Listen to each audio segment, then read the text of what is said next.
The Toronto Blue Jays free agent market is starting to heat up, and we are at that pivotal point of the offseason where at any given moment, guys could start flying off the board. And for the sake of the Toronto Blue Jays, we gotta hope that some of those guys end up coming over here. Before we get into the latest news and updates surrounding this team, if you enjoy Toronto Blue Jays content and discussion and aren't already subscribed, then please do so. It helps the channel out a bunch. All right, folks, let's get into it. So let's kick this thing off by first talking about Juan Soto. Obviously, it goes without saying that Juan Soto is the most coveted guy this offseason, and bringing him over to Toronto, feels like a fantasy, but just seeing him playing alongside Vladimir Guerrero Jr., even if it was just for a year, would be incredible. Clearly, the Toronto Blue Jays management feels that way as well, because last week they had their first initial meeting with Juan Soto, trying to bring his services over to Toronto. And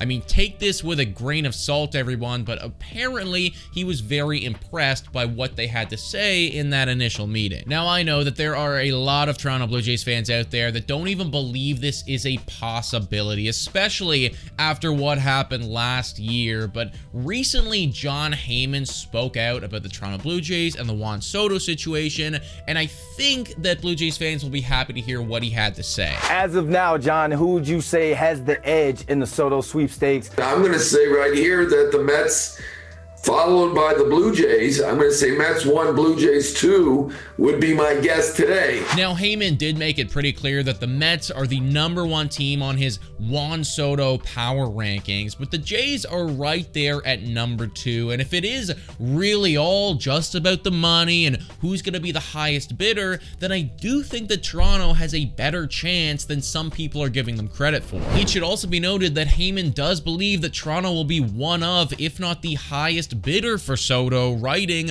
while the Dodgers have gotten reasonable and even great deals with their positional superstars Shohei Ohtani, Mookie Betts, and Freddie Freeman, and tend not to win bidding wars, see Corey Seager, Garrett Cole, and others they've played for, the motivated Mets and Blue Jays are viewed as threats to place the highest bid. Mets owner Steve Cohen and Jays owner Edward Rogers are believed to be two of baseball's richest owners, and both seem extremely motivated here. Ultimately, folks, the Toronto Blue Jays are still not the #1 landing spot for Juan Soto, and there are still a ton of hoops that they would need to jump through if they did actually want to bring him over here and put him in Blue Jays blue. But I do think that based on all the updates that we're hearing, the fact that the meeting went well, what Jon Heyman is saying, I do think that they are a lot more in this race than people might have initially thought. They are also very much in the race for Willy Adames. Adames is 29 years old and coming off of one of his best seasons in the major leagues, and would honestly just be a great addition to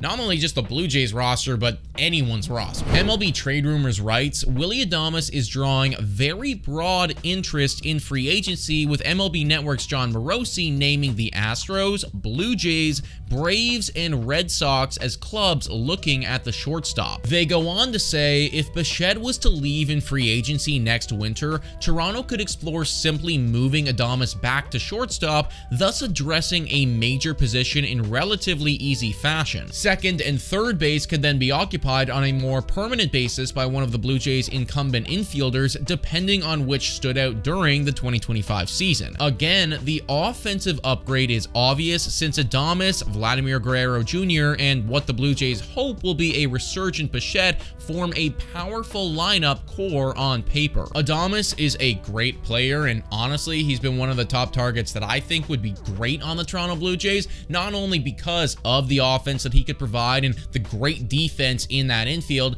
but just because of the Bo Bichette situation. You don't know if Bo Bichette is going to walk in free agency after 2025. You don't even know how good Bo Bichette's going to play in 2025. So with all those question marks, if you brought in a Willy Adames and you did happen to lose Bo Bichette later down the line, it wouldn't feel like such a gut punch. Speaking of that middle infield though, let's talk about a potential trade. Whoa, time for a quick shout out to the sponsor of this video. Hit your picks and knock it out of the park with Betway. Scan the QR code down below to join the action. Only available in Ontario, must be 19 years of older to participate. Please play responsibly. Now everyone, back to the content. That middle infield is full of talent, and there's just so many guys in there that deserve a lot of playing time and not a lot of playing time to give out. That would also become especially true if the Toronto Blue Jays do go out and bring in somebody like a Willy Adames or a Gleyber Torres or just someone of that caliber, because then that guy is going to be having a starting spot pretty much every single day, and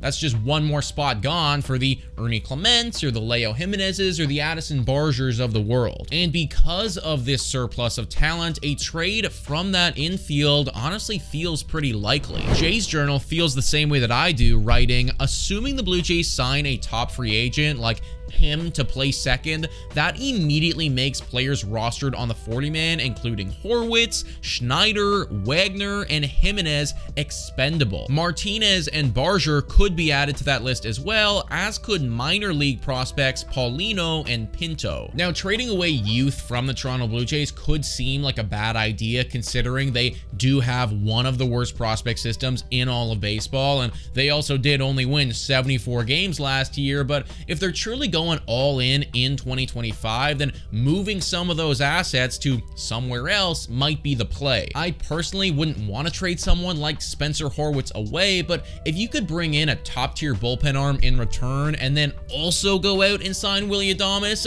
I think that would ultimately make this team better right now. But folks, those are all the latest reports surrounding the Toronto Blue Jays. Let me know what you think about all this in the comments down below. Thank you so much for watching, and as always, go Jays go.